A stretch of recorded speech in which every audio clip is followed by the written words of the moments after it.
Saat ini, COVID belum selesai dengan baik di Indonesia. Mari kita bedah satu-satu akar masalahnya. Pertama, dapat dipastikan bahwa melihat COVID hanya pandemik masalah kesehatan, bukan alat perang. Itu membedakan cara pandang dan action tindakan setelahnya. Newmind mengatakan jauh-jauh hari bahwa COVID di awalnya political tool. Karena itu, sejak tahun lalu harusnya pendekatannya adalah warfare demi kemanusiaan atau humanitarian. Oke lah, karena old mind yang berkuasa dianggap pandemi flu biasa itu COVID dan tidak melakukan strategi menggunakan kekuatan diplomasi serta political toolnya ke internasional. Lalu COVID menjadi economic warfare setelah political warfare untuk menjatuhkan satu orang yang bernama Trump dan tujuan mengendalikan dunia atas nama globalis cabal. Economic warfare ini perang ekonomi di mana perangnya adalah perebutan vaksin.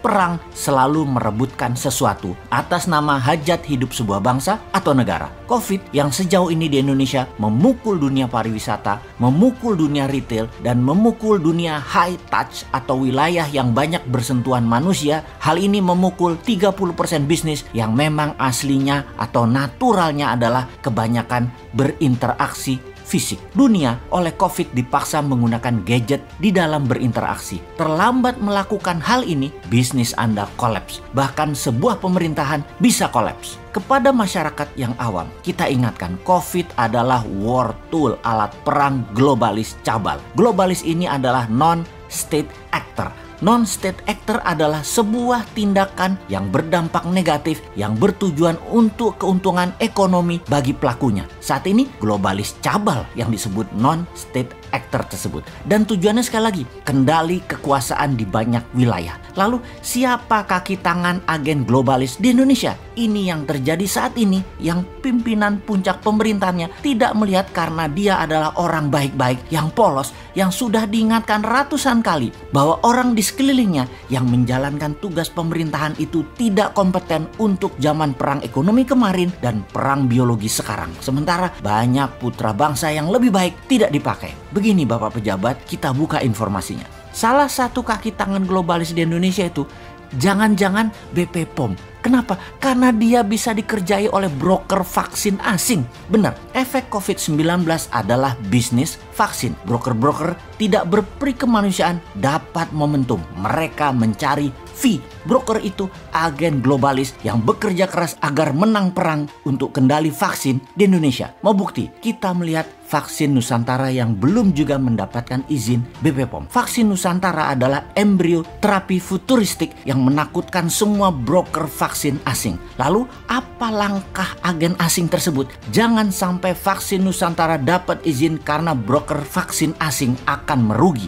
Apa yang dilakukan oleh pejabat teras BP POM yang dikendalikan oleh broker asing tersebut? Ini mungkin sekali loh. BP POM mempertahankan status quo market vaksin. Broker Pfizer, Sinovac, Moderna, AstraZeneca terganggu kalau vaksin-vaksin produksi dalam negeri dapat izin. Di arena bisnis, it's survival of the fittest. Vaksin Nusantara akan mati bila tidak tahan dengan serangan para broker vaksin agen globalis. Kalau tidak didukung BPOM, pastinya akan mati vaksin Nusantara tersebut.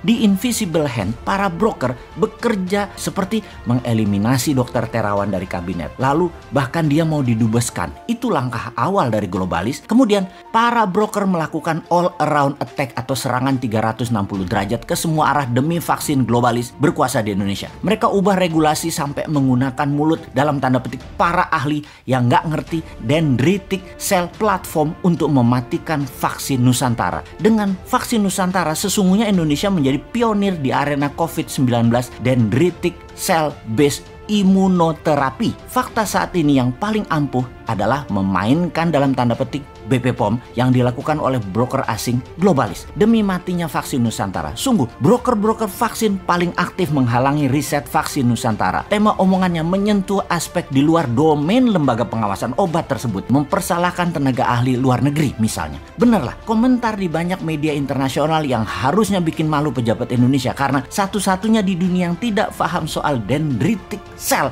hanya BP POM. Publik saat ini confirm melihat BP POM berfungsi sebagai perpanjangan tangan broker yang menguasai pasar vaksin, dan herannya kok didiamkan perilaku membela asing ini. Jadi semoga difahami bila hashtag bubarkan BP POM marah kemarin di platform media sosial. Ini sebuah pembelajaran bagi BPOM agar terus kaizen.